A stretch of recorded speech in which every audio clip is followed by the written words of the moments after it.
விளக்கெண்ணெயில் வெந்தயம் பொன்னிறமாக வறுத்துவிட்டது.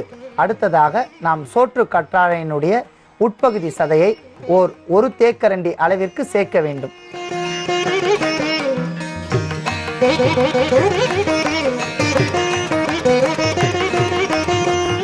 இறுதியாக நாம் சிறு வெங்காயத்தை மேல் தோல் நீக்கி தூய்மையாக வைத்துள்ளோம்.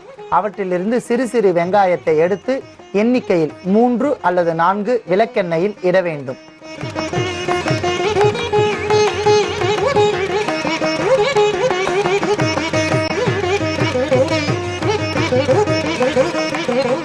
அத்தனை மருந்து பொருட்களும் விளக்கெண்ணெயில் நன்றாக சிவக்கும் வரை வதங்கிவிட்டபடியால் இப்போது அந்த எண்ணெயை நாம் வடிகட்டி எடுத்துக்கொள்ளலாம்.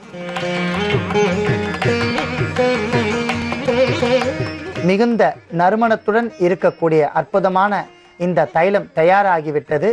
இந்த நோய் உடையவர்கள், குறிப்பாக வயிற்று பகுதியில் கிருமிகள் மற்றும் அந்த பூச்சிகள் உடையவர்கள், கொக்கிப்புழு, நாடாப்புழு என்பார்கள், அந்த பூச்சி உடையவர்கள் காலை வேளையில் வெறும் வயிற்றில் மலஜலங்கள் கழித்துவிட்டு இந்த தைலத்தை நன்றாக குளிர ஆற வைத்து விட்ட பிறகு ஒரு 1/4 தேக்கரண்டி அளவிற்கு குடித்து விட வேண்டும்.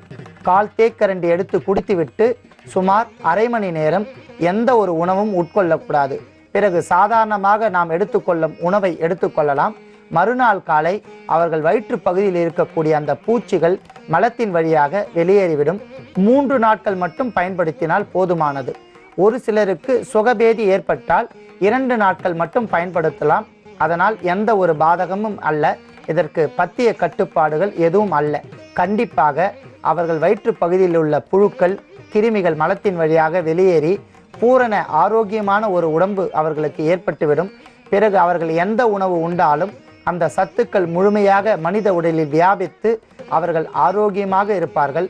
குண்டாக வேண்டும் என்று விரும்புகிறவர்கள் கண்டிப்பாக இந்த தைலத்தை சாப்பிட்டு வந்தால் வயிற்று பகுதியில் உள்ள பூச்சிகள் வெளியேறிவிடும். ஏனென்றால் அந்த பூச்சிகள் வெளியேறிவிட்டால் அவர்கள் உணவு நன்றாக ஜீரணமாகி தேவையான சத்துக்கள் கிடைக்கும். தேகத்திற்கு தேக புஷ்டி மற்றும் ஆரோக்கியம் ஏற்படும்.